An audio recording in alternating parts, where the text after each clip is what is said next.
होगा मुझे। हम पाकिस्तान का किस्मत तब्दील करेंगे। आज ये पाकिस्तान और अवाम एक थे, एक हैं और एक रहेंगे।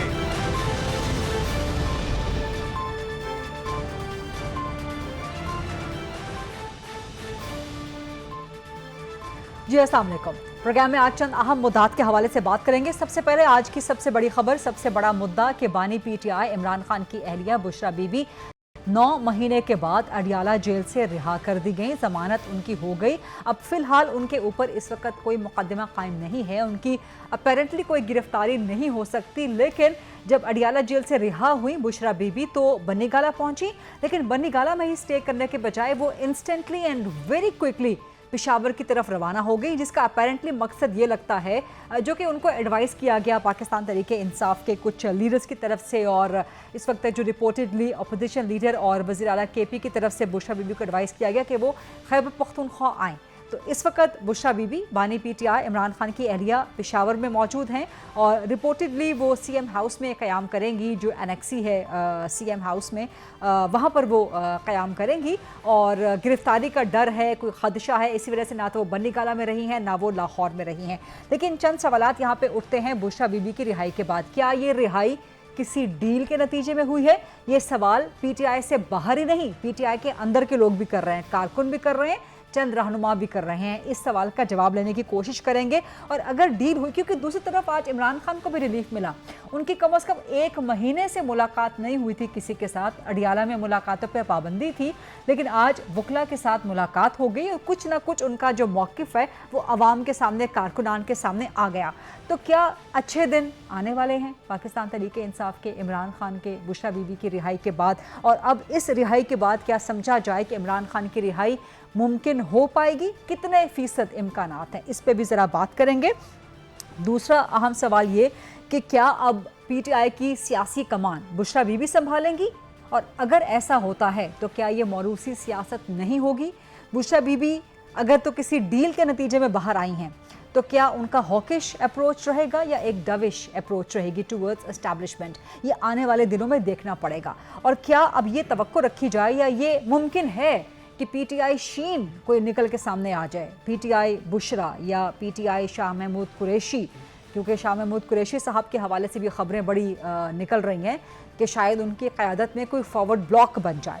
तो ये बड़े अहम सवालात हैं जिनके जवाब लेने की कोशिश करेंगे। एंड बिलावल भुट्टो ने बड़ा एक अहम बयान दिया। वो कहते हैं कि जी उनको नहीं मालूम था कि मंसूर अली शाह चीफ जस्टिस नहीं बनेंगे। क्या वाकई बिलावल भुट्टो को मालूम नहीं था? पीपल्स पार्टी को मालूम नहीं था? इस पे सवाल भी करेंगे। लेकिन प्रोग्राम के फ्लोर को क्वेश्चन आंसर्स के लिए ओपन करने से पहले ज़रा गुफ्तगू आज के एक और अहम वक़ूए के हवाले से कि मौजूदा chief justice of Pakistan justice Qazi Faez Isa कल अपने ओहदे से रिटायर हो जाएंगे।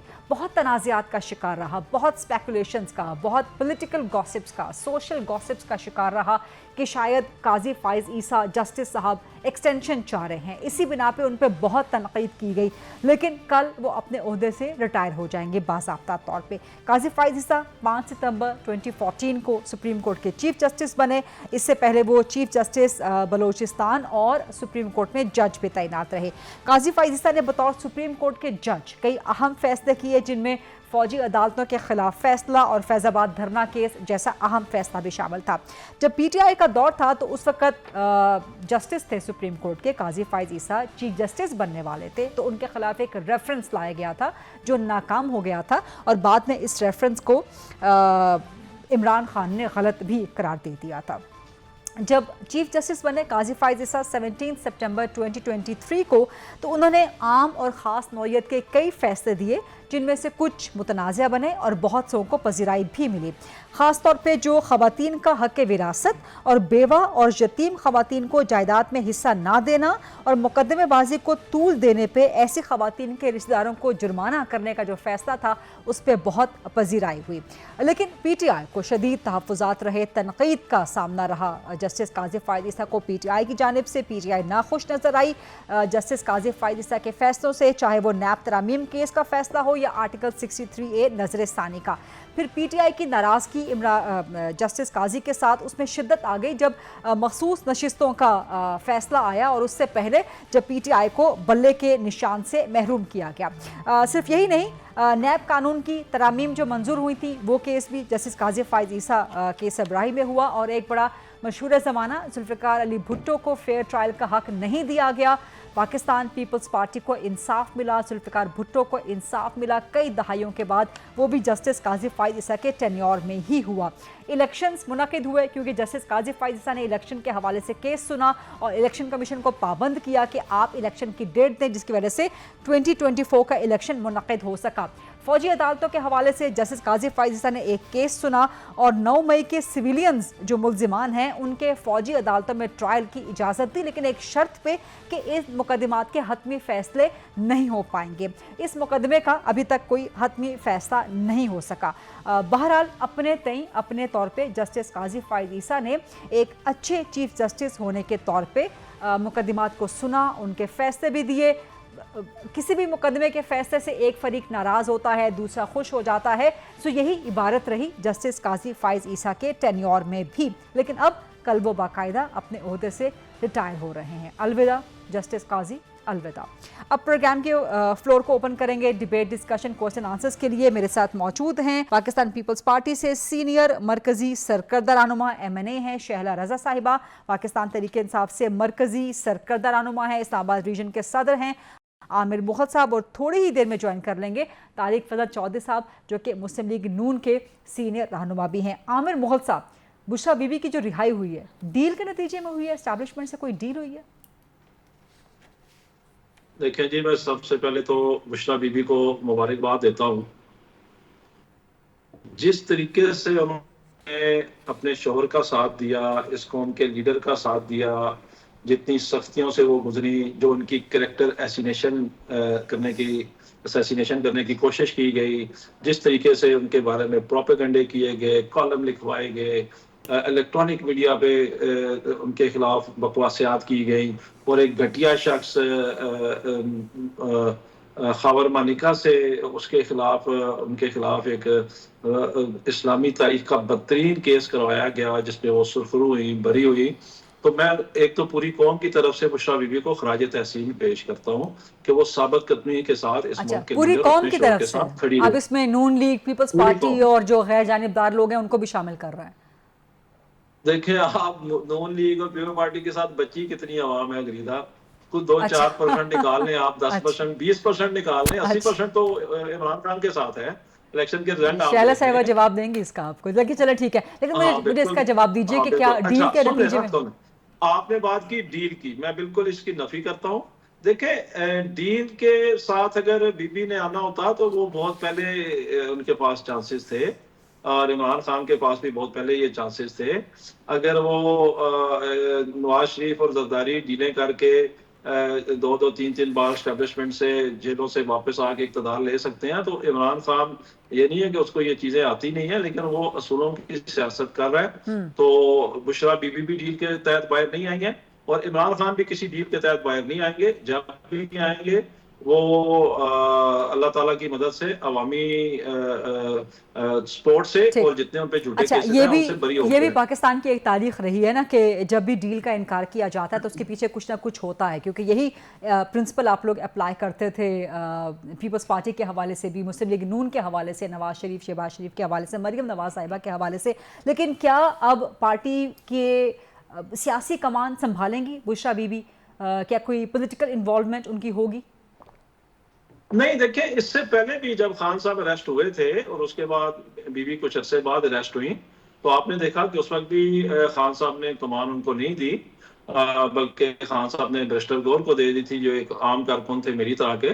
तो ऐसी कोई बात नहीं है कि खान साहब की जो कोई पॉलिटिकल रोल नहीं होगा बुशरा बीबी का रिहाई के बाद। जी, देखिए, एक लीडर की हैसियत से या अपने शोर की हैसियत से जितना वो इमरान खान को सपोर्ट कर सकती हैं वो उतना करेंगी। अगर आप ये कहें कि वो support is something else, but managing the political party and running the political party, running the affairs of the political party, something else. नहीं, इसको वो लीड नहीं करेंगी। देखें, इसको वो लीड नहीं करेंगी।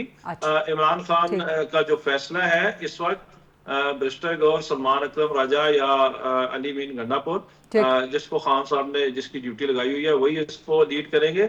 बुशरा बीबी अपना एक किरदार जो एक बीबी होने की हैसियत से या इमरान खान की एक सपोर्टर होने की हैसियत से है वो जरूर अदा करे। अच्छा ठीक है, पूरी कौम की तरफ से खिराज तहसीन पेश किया है आमिर मुगल साहब ने बुशरा बीबी साहिबा की जिद्दोजहद को। वो मैंने 10-20% निकाल दिए थे। अच्छा निकाल दिए आपने, ठीक है। अगर ये इसमें खुश हैं तो खुश रहने दें, हम किसी की खुशियाँ क्यों छीने। अलबत्ता ये कि जिसकी भी रिहाई हो उसमें खुश होना चाहिए। और अल्लाह ताला, क्या ये डील के तहत हुई होगी? देखें तो वक्त के साथ बात सामने आएगी। अल्लाह ताला तमाम जो बेजुर्म असीर हैं उनको रिहा करे। लेकिन आप मंजीवी सियासतदान हैं, सीनियर सियासतदान अभी हैं, तो आपने देखिए सियासत के एकदम, उतार चढ़ाव इसीलिए मैं एकदम से तबसरा नहीं दूंगी ना, मुझे इसलिए आप रूल आउट नहीं कर रही हैं। तो मैं सबसे पहले तो ये कहना चाहूंगी कि मेरी पार्टी के और इस वक्त पाकिस्तान के सदर का उन्होंने नाम लिया डीलें करके, तो भाई अगर देखा जाए टोटल उनकी मुद्दत जितनी वो जेल में गुजारी है वो 13 साल है और बग़ैर किसी सज़ा के। तो डील इसे कहते हैं या फिर अहम मौक़ों से गायब हो जाने के बाद रिहाई को डील कहेंगे। जरदारी साहब ने तो तकरीबन 13 साल से गायब होने के बाद नहीं, मतलब एक बात चल रही है ना, क्योंकि मेरे लीडर तक गए हैं ना कि उन्होंने डील की, तो मैं इनसे ये पूछना चाहती हूँ कि जिस शख्स को इतनी भी इजाज़त ना हो इनकी गवर्नमेंट में कि उसके मुकदमात सिंध में सुने जा सकें, जिसको बेटी से भी मिलने की इजाज़त ना हो, जिसकी हर दौर में अदलिया ने भी ये नहीं सोचा कभी कि इनको कभी कोई सज़ा नहीं हुई और जेल में रखा, और उस मर्द हुर ने तकरीबन 13 साल जेल में काटे। लेकिन तो मुलाकातों पर पाबंदी तो अभी उनकी कमर झुक गई। तो मैं ये पूछना चाहती हूँ कि कहाँ आपको डील नजर आई? लेकिन मुलाकातों पर पाबंदी तो अभी भी लगाई हुई थी ना अडियाला में, आपकी हुकूमत नहीं थी, मेरी हुकूमत नहीं है, हम पार्ट ऑफ कैबिनेट नहीं है, ठीक है। This is a very convenient way out. नहीं, हम बिल्कुल पार्ट ऑफ कैबिनेट नहीं quite a convenient cop out. बिल्कुल मीठा मीठा हफ वो कह रहे हैं इसको।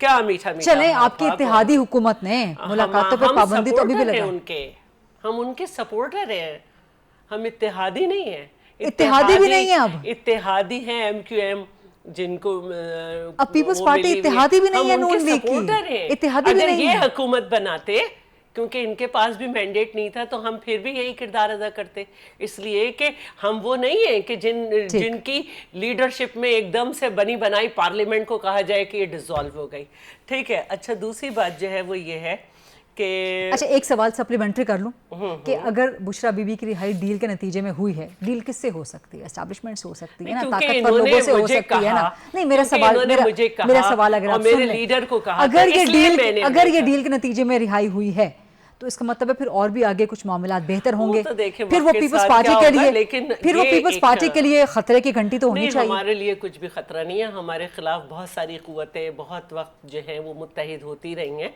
और हमने ही ये एक पाकिस्तान में बुनियाद डाली MRD बना के कि इन कुव्वतों के खिलाफ ज़रा पॉलिटिकल पार्टीज इकट्ठी हो जाएं, लेकिन हर दफ़ा कुछ ऐसे एलिमेंट्स पॉलिटिकल पार्टी की शक्ल में रहते हैं जो कि पॉलिटिकल पार्टीज के साथ नहीं बैठते।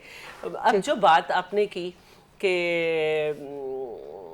देखिए पॉलिटिकल किरदार वहाँ नज़र आता है जब आप अपने सोशल मीडिया के लोगों से ये कहें कि जो लोग इस पे बात करें आप उन्हें गद्दारी से जोड़ दो।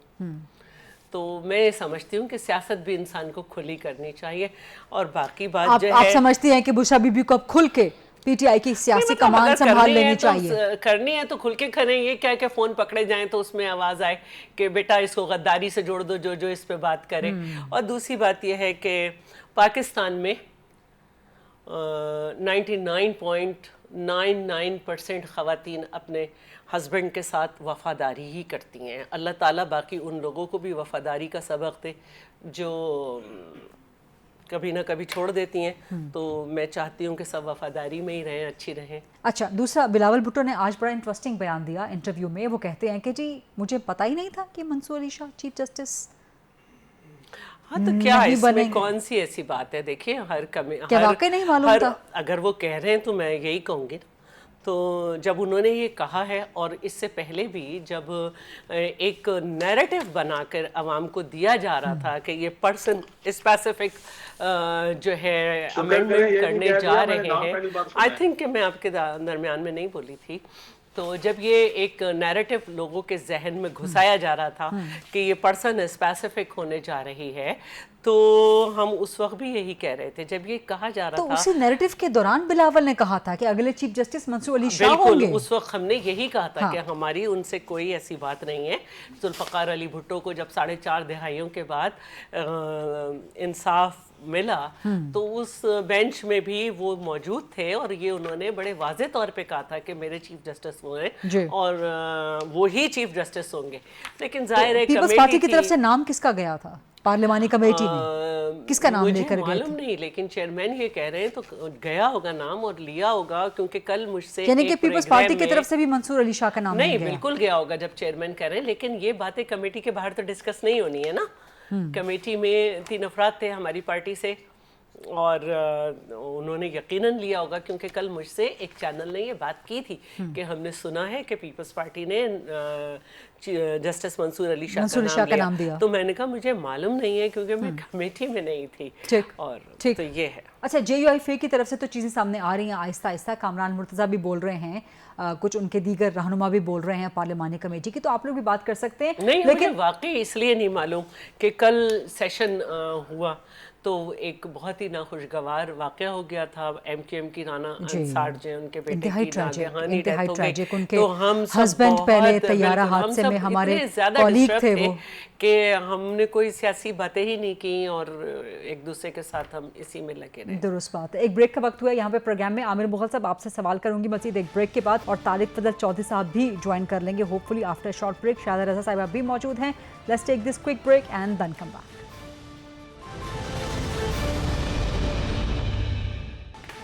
Welcome back after the break. हमें ज्वाइन कर चुके हैं तारिक फजल चौधरी साहब, सीनियर मरकजी सरकर्दा रहनुमा हैं, चीफ विप हैं मुस्लिम लीग नून के, और इसके अलावा शाहदा रजा साहिबा मौजूद हैं, आमिर मुगल साहब मौजूद हैं। हम ब्रेक पर जाने से पहले तारिक फजल साहब डिस्कस कर रहे थे बुशरा बीबी की रिहाई। आपको लगता है किसी डील के नतीजे में हुई है? देखिए, मेरा ख्याल है हमें इन बातों से बाहर आना चाहिए कि डील है या नहीं है। बुनियादी तौर पर मैं तो शुरू से और ये नहीं मुतअद्दिद प्रोग्रामों में ये बात कर चुका हूँ कि ख़वातीन के हवाले से जो मुश्किलात हमने बर्दाश्त की, मरियम नवाज शरीफ साहिबा की गिरफ़्तारी और दीगर हमारी ख़वातीन की बहुत सारी मुकदमात और गिरफ़्तारियाँ, इस रवायत को ख़त्म होना चाहिए। जो मुकदमात बुशरा बीबी के हवाले से या इमरान खान साहब की बहनों के हवाले से दर्ज किए गए हैं, उनकी अपनी एक नौइयत है। मैं ये नहीं कह रहा कि वो कोई गलत मुकदमात हैं, लेकिन गवर्नमेंट अगर चाहे तो फैसिलिटेट कर सकती है, और मैं इस ओपिनियन का हूँ। फैसिलिटेट इन द सेंस कि मुकदमा खत्म हो जाए, इन द सेंस कि अगर आप जमानत के लिए अप्लाई करें तो आपकी जमानत मिल जाए आपको। हाँ। ये हमारे इसमें गवर्नमेंट कैसे फैसिलिटेट कर सकती है? देखिए, बात यह है कि अगर गवर्नमेंट अपने उस स्टैंड को और अपनी उस चीज़ों को एविडेंस और शहादतों की मदद से एक एक्सट्रीम पे ले जाए, तो आपकी जो है जमानत 10 पेशियों पे भी, मैं बड़ी स्ट्रेट बात कर रहा हूँ, हाँ। चल सकती है। और अगर गवर्नमेंट थोड़ा सा फैसिलिटेट करे तो आपकी जमानत जरा जल्दी भी हो सकती है। मैं प्रोसिक्यूटर की बात कर रहा हूँ, तो मैं इसका हामी हूँ कि उनकी रिहाई हुई है, बड़ी अच्छी बात नजर आती है मुस्लिम लीग नून के अंदर। इसकी वजह 26वीं तरमीम है, मर्जी के चीफ जस्टिस की अपॉइंटमेंट है कि अब आप लोगों में कॉन्फिडेंस आ गया है। कल मैं एक प्रोग्राम पे था, तो उसमें सारी बहस इस पे थी कि पाकिस्तान तहरीक इंसाफ को आगे लीड कौन करेगा, इमरान खान साहब की बहनें करेंगी या बुशरा बीबी करेंगी। फिर उसके बाद ये हुआ कि जनाब ये जो चीफ जस्टिस साहब हैं या आईनी बेंच कैसे बनाएंगे, वो बेंच क्या क्या करेंगे, वो बेंच इस केस को लेंगे, इस केस को नहीं लेंगे। तो बड़े सीनियर एंकर हैं, मैंने उनसे गुजारिश की, मैंने कहा आज आपका सारा प्रोग्राम जो है ना वो मफरूज़ों पे मबनी है। मैंने कहा PTI क्या करेगी या नहीं करेगी हमारा उससे कोई ताल्लुक़ नहीं है, हमें ये पता है हमने क्या करना है। And very rightly you said कि इस वक्त जो 26वीं तरमीम के बाद जो एक अनसर्टेनिटी थी और ह्यू एंड क्राई थी, और लग रहा था जैसे इदारे आपस में टकरा रहे हैं और अफराद जो हैं वो उन इदारों में तलवारें निकाल के मैदान जंग में हैं, अब वो आपको मैदान अमल में नजर आएंगे, काम करते हुए नजर आएंगे। अच्छा। अब सुकून है इंशाल्लाह। और जो आप सुन रही थी बड़ी घन गरज कि ये तरमीम हुई तो जनाब तहस नहस हो जाएगी और हम ये कर देंगे वो कर देंगे, और बार्स निकल आएंगी और बार्स नहीं छोड़ेंगी और एक सुनामी आ जाएगा, कुछ भी नहीं हुआ। अब आपको आगे पुरसुकून इंशाल्लाह पुरसुकून नजर आता है मामला, है और वो और अपनी मर्जी का चीफ जस्टिस लगाने के बाद हुकूमत अब कॉन्फिडेंट है। मर्जी की बात नहीं है, बात यह है कि हर एक के ना अपना जो इख्तियारात हैं उसका तयन मौजूद है। और जो पिछले दिनों में हमने ये देखा कि जस्टिस इफ्तिखार चोई साहब जो मेरे लिए बहुत काबिल एहतराम है, उस दौर से ले के अभी ये जो पिछला दौर गुजरा है, नाम मैं किस का लूँ, उसमें आपको चीफ जस्टिस साहिबान क्या करते नज़र आए हैं। ठीक, कभी डैम बना रहे हैं, कभी कराची में जाके प्राइवेट हस्पताल की में कैदी की जाके अलमारी फरोल रहे हैं। यार खौफ खुदा करो, ये तो एक थाने के मुहर्रर का काम है जो कभी चीफ नस्ला जस्टिस टावर ऑफ गिरा रहे पाकिस्तान हैं, कर रहा है, कभी नस्ला टावर गिरा रहे हैं, कभी लेबॉर्ट्रियाँ चेक कर रहे हैं। हमारा एक स्टेट ऑफ द आर्ट जो है किडनी सेंटर बना हुआ लाहौर में, PKLI, उसको जाके बंद करा रहे हैं अभी है भी। तो आप मुझे बताएं कि ये क्या है? आखिर किसी ने तो इस काम को ठीक करना है ना। और हम कोई अपने लिए कोई ताकत हमने हासिल नहीं की, कोई प्राइम मिनिस्टर को इख्तियार नहीं दिया गया कि you appoint the chief justice, नहीं, ये इख्तियार पार्लियामान को दिया गया है जिसमें मुतनासिब नुमाइंदगी है। जिस जमात की जितने मेंबर्स हैं उसी हिसाब से उनकी मुतनासिब प्रोपोर्शनेट इसे कहते हैं नुमाइंदगी वो मौजूद है, वो इसका तयन कर रही है। और ये इख्तियार जो है जब बीबी और मियां नवाज शरीफ साहब में चार्टर ऑफ डेमोक्रेसी हुआ 2006 में, उसमें ये बात दर्ज थी कि ये इख्तियार पार्लियामान के पास होगा। लेकिन उसके बाद आपकी होती है 18वीं तरमीम, ये इख्तियार पार्लियामान के पास आया, लेकिन पार्लियामान से ज़बरदस्ती ये इख्तियार छीन के supreme court justice Iftikhar Chaudhry के दौर में चला गया। वो इख्तियार वापस लाए हैं, पार्लियामेंट के पास लाए हैं। लेकिन अब ये तरमीम बहुत सी मल्टीपल कोर्ट्स में चैलेंज हो चुकी है। इस पे ज़रा मैं जवाब आपसे बाद में लेती हूँ। आमिर मुग़ल साहब, आपने तारिक फजल साहब की गुफ्तगू सुन ली, वो कह रहे हैं कि जी अब जो कहते हैं ना, वो जो सत्ते खैरा पंजाबी में कहते हैं, अब सुकून ही सुकून है, आगे कोई मसला कोई परेशानी नहीं है। तो क्या 26वीं तरमीम ने PTI के भी दांत निकाल दिए? देखिए जी, डॉक्टर साहब की बातें सुनकर मुझे एक शेर याद आ गया है, हर जाबरे वक्त समझता है मुमकिन है मेरी तदबीर बहुत, फिर वक्त उसे बतलाता है कि कंध है तेरी शमशीर बहुत। वाह। तो ये इन्होंने तो ये समझ लिया कि मैं आपको ना एक सिंपल सी मिसाल देता हूँ। ये ऐसे है कि जैसे मैंने किसी के घर घुस के कब्जा कर लिया है सरेआम, उसके बाद चूंकि मेरे साथ माफिया है, एक पूरी ताकत है, बंदूकें मेरे साथ हैं, तो उसके बाद मैंने तहसीलदार पटवारी गद्दावर को बुला के वो मकान भी अपने नाम करवा लिया है। तो अब हुआ ये कि 8 फरवरी को साहब इन्होंने इलेक्शन कमीशन और वो बंदूक बरदारों की मदद से पहले तो लूटा मैंडेट अवाम का। अवाम ने तो मैंडेट दिया था तहरीक इंसाफ को, इनको तो दिया। आमिर साहब, आपके स्काइप कनेक्शन में भी डिस्टॉर्शन आ रही है, तो मैं चाहूंगी कि स्काइप कनेक्शन आपके साथ जो है ना वो रिकनेक्ट कर लिया जाए। शाहिदा साहिबा, 26वीं तरमीम के बाद बात मैं अर्ज कर दूं जी, इन बातों का कोई फायदा नहीं है जो मेरा भाई आमिर मुग़ल कर रहा है। उसकी वजह ये है कि ये सारे वो इल्ज़ामात हैं जो 2018 के इलेक्शन में इमरान खान साहब की गवर्नमेंट के ऊपर लगाए गए। हम तो पार्लियामेंट नहीं जा रहे थे, मौलाना फजल रहमान साहब की सरबराही में मुत्तहिदा अपोजिशन बनी थी और उसने बाइकआउट कर दिया था पार्लियामेंट का, क्योंकि इतने मुतनाज़ा इलेक्शन थे। तो लिहाजा इन बातों का फायदा नहीं, बातों का फायदा मैंडेट का जिक्र ना करें, अब आगे बढ़ें। अब आए मैदान में आए और आप अपने जिस सूबे में आपको मैंडेट मिला है वहाँ कुछ काम करके लोगों को दिखाएं, जुल्फे न सवारते रहें और हमें यहाँ पे काम करने दें। आमिर मुग़ल साहब, अब आप जवाब दीजिए इसका जरा। जी, अब आ रही है आवाज आ रही। अच्छा, मेरी बात कंप्लीट होने दे। मैंने कहा पहले तो उन्होंने हमसे मैंडेट छीन लिया, उसके बाद उस छीने हुए मैंडेट के साथ इन्होंने सुप्रीम कोर्ट पे हमला किया और एक पार्लिमानी कमेटी बनाई और आपस में मिल बैठ के इन्होंने पीपल्स का ले आए हैं। तो भाईजान, अगर आपने इसी तरीके से आइन में तरमीम करनी थी तो ये आपने काजी फाइज ईसा की दफा क्यों नहीं आपको ये तरमीम याद आई? उस वक्त क्यों नहीं आपने सोचा कि आइन में तरमीम करके 3 जजेस का, सीनियर जजेस का पैनल जाना चाहिए और उनमें से एक सिलेक्ट करना चाहिए, इसलिए कि काजी फाइज ईसा साहब आपको सूट करते थे। आप उनके इंतजार में थे जब तक काजी फाइज ईसा साहब नहीं आए, आपने इलेक्शन नहीं करवाए, आपने आमिर साहब रोके रखा, आपने आइन को तोड़ा, जब वो आ गए फिर आपने इलेक्शन करवाए। और अब आपने पहले मैंडेट लूटा, उसके बाद आप लेकिन आमिर साहब अगर मेरे सवाल की तरफ आ जाएं, क्योंकि मुझे शैला साहबा की तरफ भी जाना है, ये 26 अमेंडमेंट लगता है कि पीटीआई की जो सियासी पॉलिसी है उसके भी दांत निकाल दिए, आप लोग कुछ कर तो पा नहीं रहे। नहीं, देखिए मेरी बात सुने, तहरीक इंसाफ एक जमहूरी जमात है, एक सियासी जमात है। हम जमहूरी और सियासी तरीके से असेंबली के अंदर भी और असेंबली के बाहर भी हम अपनी जद्दोजहद और एहतजाज जारी रखेंगे। कामयाबी में थोड़ी देर जरूर हो सकती है, लेकिन कामयाबी बहरहाल आवाम का ही मुकद्दर होगी। जो मेरे भाई कह रहे हैं कि अब भूल जाए आप हमारी डकैती को, आप कोई एक केस दिखा दें जी 2018 का, मुझे 2018 में आप उस वक्त भी हारे थे, आपने को आवाम को लाके फॉर्म 45 दिखाए हो, किसी आमिर साहब एक मिनट, आमिर साहब एक मिनट, कोई सवाल आपसे करना चाह रहे हैं तारिक साहब? मैं कह रहा हूँ कि मैं भाई से पूछ रहा हूँ कि कह रहे हैं ना कि वो एक केस बता दें 2018 के इलेक्शन की धांधली का। मैंने कहा अपने डिप्टी स्पीकर कासिम सूरी साहब को जानते हैं, जो 4 साल स्टे ऑर्डर पे रहे? कासिम सूरी साहब को जानता हूँ। डिस्क्वालीफाई हुए, स्टे ऑर्डर लिया और 4 साल स्टे ऑर्डर पे रहे। जी जी। आमिर साहब अच्छा सुने अभी उमर अयूब साहब का हल्का भी स्टे ऑर्डर पे है, बाय द वे। मैं जवाब दे रहा हूँ जी। आप तीनों सीटें इस्लामाबाद की हार गए, आपने केस किया?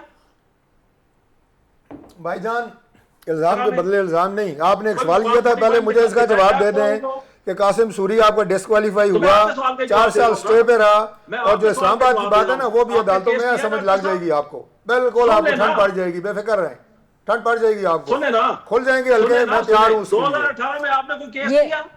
ये तारिक साहब अदालत में भी कह चुके हैं, आमिर साहब ये तारिक साहब अदालत में भी कह चुके हैं, यहाँ भी कह रहे हैं कि हल्का खुल जाएगा, उनका भी समय खुले, हमें कोई एतराज नहीं है। आपने केस किया हुआ है, इसकी तफसील भी सुनने के लिए मेरे आमिर साहब क्विकली मुझे शैला साहब को आप लोग जो लोकल बंदे बुला लेते हैं ना, वो अपनी पड़ास निकालना शुरू कर देते हैं। भाई अदालतों में केस है, जाके लड़े। गरीदा फारूकी जो है ये कौन सा कोई चीफ जस्टिस है इस्लामाबाद हाई कोर्ट की, मौकिफ है, इस्लामाबाद के सदर हैं, और आपका भी एक मौकिफ है। ट्राइब्यूनल में गए हुए हैं ना, face the tribunal, we are facing the tribunal, खत्म बात। आमिर साहब क्विकली जरा इसके जवाब दें फटाफट। सुने क्विकली डॉक्टर साहब, बात यह है कि आप इस मौजूद से भागने की कोशिश न करें, इस मौजूद पे आप आए हैं, मैं भागने की कोशिश नहीं कर रहा, मैं जाता हूँ, खुद जाता हूँ, हाई कोर्ट भी जाता हूँ, इलेक्शन कमीशन भी जाता हूँ और फेस करता हूँ, मैं कोई नहीं भागने की कोशिश कर रहा। मैं कह रहा हूँ कि अपने हल्के जो है ना आगे वो गरीदा से ना कोई रहम की अपील करें, अदालतों में केस लड़े, हम लड़ रहे हैं। आमिर मोहसिन क्विकली, आमिर मोहसिन 2 जुमले। अच्छा जी, ये कहते हैं जी इलेक्शन ट्रिब्यूनल में भी हम जा रहे हैं, आप तो इलेक्शन ट्रिब्यूनल से भाग गए थे, आपको तो इलेक्शन कमीशन ने पनाह दी, आप तो इलेक्शन कमीशन में गए, वहां पनाह आ जाती है, जहाँ भारते हैं वहाँ अपना आ जाती है। मुझे कासिम सूरी का तो जवाब दे दें यार, एक तो बता दें। आपने कासिम सूरी वाला जवाब नहीं दिया, वैसे आमिर साहब भाग रहे हैं, मुझे कासिम सूरी का जवाब दें कि क्या हुआ था। कासिम सूरी ने जो स्टे किया था या जो कुछ हुआ, मैं उसकी हिमायत नहीं कर रहा, मैं उसकी हिमायत नहीं कर रहा।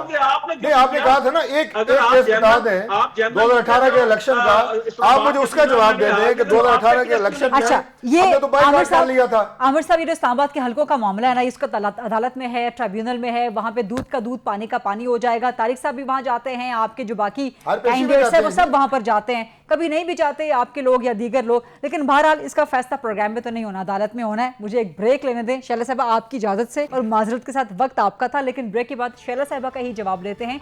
तारिक फल चौधरी साहब, आमिर मोहसिन साहब भी मौजूद हैं, स्टे विद अस।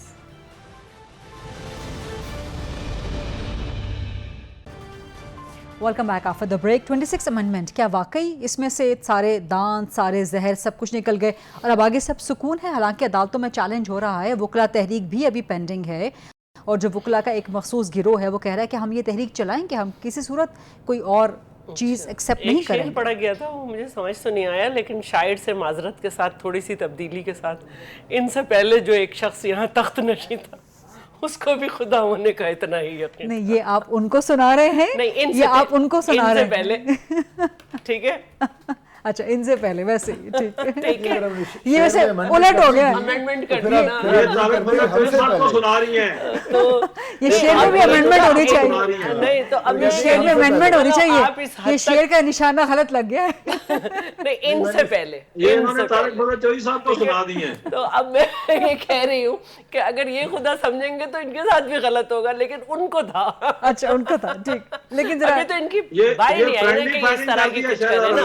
अब अमेंडमेंट हुई है तो हमने मिलके करी है, ठीक है। अब जो मैं कहना चाह रही थी, फ्रेंडली फायरिंग कर दिया। अच्छा, अब मैं ये कहना चाह रही थी कि देखिए एक मुसव्वदा था जो जिस दिन पहले दिन उसको आना था, वो जब मौलाना साहब के पास गया तो वो कैबिनेट से पास नहीं हुआ था, वो बाकायदा ड्राफ्ट की शक्ल में नहीं था। और उस वक्त भी आज़म नज़ीर तारड़ साहब ने कहा था कि उसमें बहुत सारे हमने बाहर के लोगों से भी किया है, अब वो एक चीज़ बन गई थी, उसको उनको दे दिया।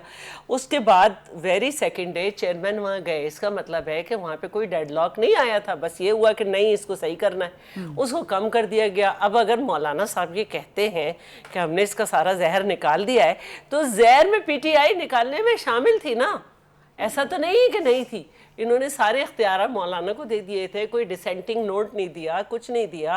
और मैं इसलिए मैंने ये कहा कि ये बड़ा फ्रेंडली है कि हुकूमत ने इतनी लचक दिखाई कि जो ऑब्जेक्शन आया और उसको हुकूमत ने एक्सेप्ट किया। लेकिन अब आप समझते हैं कि इस अमेंडमेंट को कोई खतरा नहीं है अदालतों से या सड़कों की किसी तहरीक से? अदालत में है तो देखिए, पहले जो तहरीक चली थी उसमें कोई शख्स भी था जिसके सब जानिसार बन रहे थे, ठीक है। अब पॉलिटिकल पार्टी भी थी। अब यहाँ के एक अपने आप को जो पॉलिटिकल पार्टी कहती है वो फौरन तो यू टर्न ले लेती है, अमेंडमेंट में बैठे, वोट के वक्त नहीं बैठे। फिर जो है चीफ जस्टिस के इंतखाब फाइनलाइज करने के लिए पार्लिमानी पार्टी जो थी वो चाहती रही बैठे, लेकिन जो टिकट लेके पार्टी में आए थे वो नहीं बैठे। अच्छा, ये सुना कहाँ जाएगा? आईनी बेंच में, ठीक है, आईनी बेंच में सुना जाएगा, जहाँ पे आपकी मर्जी के हमें तो हमारी मर्जी की बात ही नहीं है, उसमें जुडिशल कमीशन है, उसमें जो है जुडिशल कमीशन है और सारे सूबों का एक एक जज होगा। तो इसमें कौन हमारा और कौन तुम्हारा? तो हमें कह रहे हैं कि अगर ये चैलेंज हो भी रही हैं तो ये वहां से फेंक दी, खारिज कर दी जाएंगी। पॉलिटिशियंस जो हैं, यानी कि नवाज शरीफ, शहबाज शरीफ साहब, जरदारी साहब, चेयरमैन बिलावल साहब और ये हम सब हमारे तुम्हारे से बहुत आगे निकल चुके हैं। किसी ने ज़ियाउल-हक का तजर्बा किया, किसी ने मुशर्रफ का तजर्बा किया, किसी ने चौधरी इफ्तिखार का तजर्बा किया, किसी ने किसी का कुछ किया।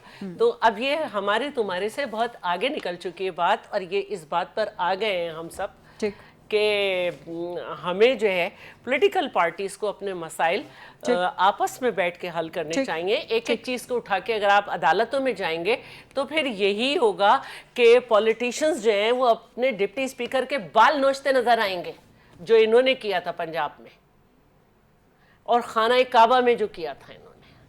तो पॉलिटिशियंस को समझना होगा, वो इंतहाई तकलीफ दे और इंतहाई गलत सूरत हाल थी। लास्ट कमेंट तारिक चौधरी साहब आपका। जस्टिस मंसूर साहब ने आज एक और ख़त लिख दिया और फिर वो उम्रे पर भी चले गए हैं।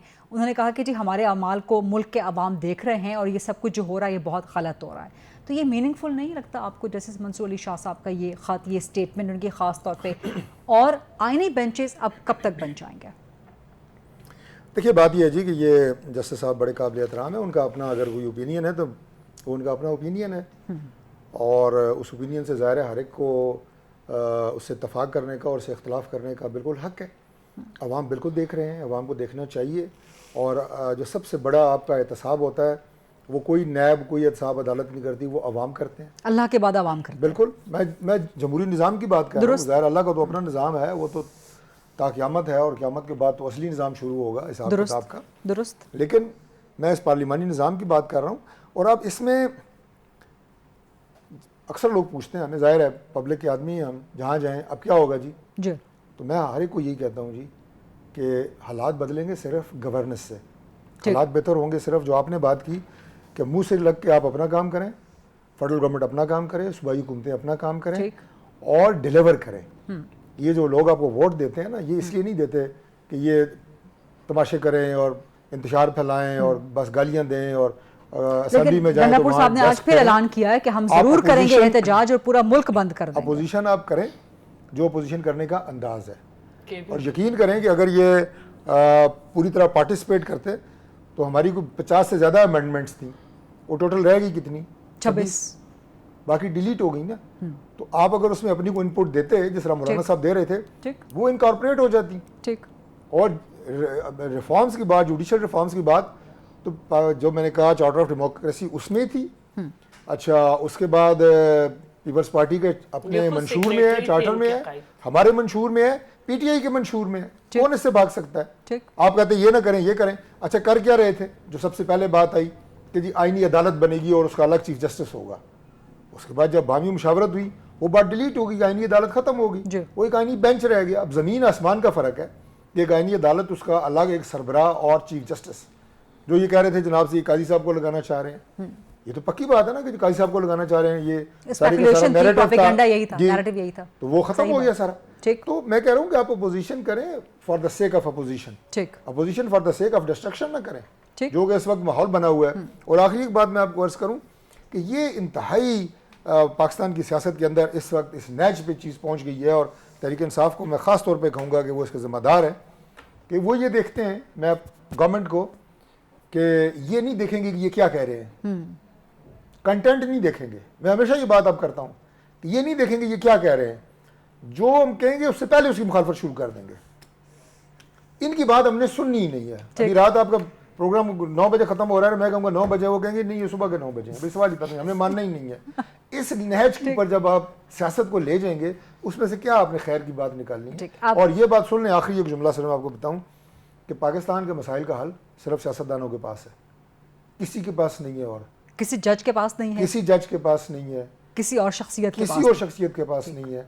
सियासतदानों ने ही आपस में बैठना है, वो आज बैठे हैं, वो 10 साल बाद बैठे हैं, वो 20 साल बाद बैठे, तो पाकिस्तान आगे चलेगा। Important point, important and interesting point. Amir Mohal sahab, आपका लास्ट कमेंट, बिल्कुल चंद सेकंड बाकी रह गए हैं। देखिए जी, बातें तो बड़ी खूबसूरत की हैं डॉक्टर तारिक फजल चौधरी साहब ने, लेकिन रियासत के जो चंद तून होते हैं ना, उनमें अदलिया है, उनमें मुकन्ना है, उनमें एग्जेक्टिव है, ये सारे मिल के रियासत बनाते हैं। इस वक्त जो बातें की हैं मेरी मोहतरम बहन ने, शैला रजा ने और डॉक्टर तारिक फजल चौधरी साहब ने, ये सारी बातें हकाइक के खिलाफ कर रहे हैं।